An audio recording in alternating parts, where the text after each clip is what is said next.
Hello दोस्तों, कैसे हैं आप सब। मैं हूं आपकी दोस्त स्टोरी टेलर विशाखा। दोस्तों, आज मैं आपको एक लोक कथा सुनाऊंगी। हमारे देश में कई लोक प्रथाएं प्रचलित हैं जिन्हें सुनकर हम सब बड़े हुए हैं।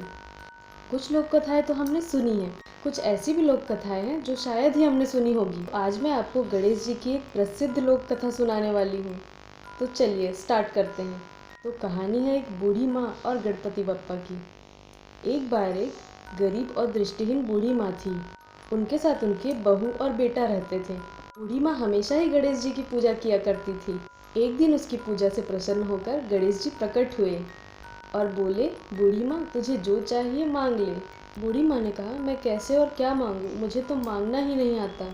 इस पर गणेश जी ने कहा, तो आप अपने बेटे और बहू से पूछ लीजिए और मांग लीजिए। यह सुनकर बूढ़ी माँ ने अपने बेटे से कहा कि गणेश जी ने मुझे कहा है कि मैं जो चाहे मांग सकती हूँ, तो तू बता मैं क्या मांगूँ।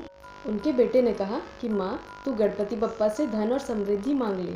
फिर बहू से पूछा तो बहू ने कहा, माँ आप गणेश जी से एक नाती मांग लीजिए। तब बूढ़ी माँ ने बहुत सोचा कि हर कोई अपने अपने मतलब की ही बात कह रहा है, कोई मेरे बारे में तो सोच ही नहीं रहा। ऐसे में बूढ़ी माँ ने अपने पड़ोसियों से भी पूछ लिया।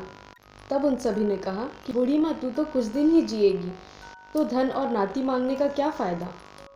तू अपने लिए आंखों की रोशनी मांग ले, इससे तेरी जिंदगी आराम से कट जाएगी। ये सब सुनकर बूढ़ी माँ ने गणेश जी से कहा, अगर आप मुझसे प्रसन्न हैं तो 9 करोड़ की माया, निरोग काया, अमर सुहाग, आंखों की रोशनी, नाती पोता और सभी परिवार को सुख दे और अंत में मुझे मोक्ष दे। ये सुनकर गणपति बप्पा ने कहा, बूढ़ी माँ, ये सब मांगकर तो आपने मुझे ठग लिया, लेकिन वचन के अनुसार जो तुमने मांगा है वो तुम्हें मिलेगा। इतना कहकर गणेश जी अंतर ध्यान हो गए।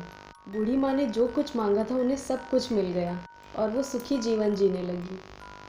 तो दोस्तों, हमारी लोक कथा यहीं समाप्त हुई।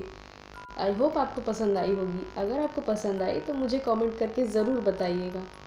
तो हम मिलते हैं नेक्स्ट वीडियो में एक नई कहानी के साथ। तब तक के लिए मेरे चैनल को सब्सक्राइब करें और अपने दोस्तों के साथ भी शेयर करें।